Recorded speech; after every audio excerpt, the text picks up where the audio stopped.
Hello everyone. তো আমরা এখনও অ্যাজ ইউজুয়াল দেখেই যাচ্ছি রাস, মানে রাসে প্রচুর ঘুরেছি, তোমাদের সাথে আস্তে আস্তে সব কিছু শেয়ার করছি।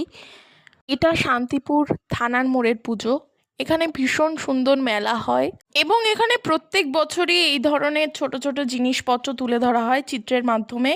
তো এখানে খুব সুন্দর প্যান্ডেল হয়। এইবার হয়েছিল অক্ষরাধাম। তো আমরা সকলে মিলে অক্ষরাধামে গেছিলাম। এই যে, তো বাঙালিদের ট্যালেন্ট সত্যি, বাঁশ দিয়ে কত সুন্দর সুন্দর প্যান্ডেল তৈরি করে ফেলতে পারে। এখন আমি আর মামা আর মামির কটা ছবি তুলে দিলাম, তারপরে ভেতরে ঢুকলাম। ভেতরটা খুব সুন্দর হয়েছিল। মেলা থেকে একটা কানের কিনেছি আর খাবার খেয়েছি মামা মামিদের সাথে। অনেক রাত হয়ে গেছিলো, বাবা মা সবাই বাড়িতে চলে গেছিলো, তবু আমি আর মামা মামি যাইনি। এখনও আমি ক্লিপ নিচ্ছিলাম, তো রাত 1:30 বেজে গেছিলো। তারপরে আমরা বাড়ি চলে গেলাম। তো আজকের মতো এটুকুই।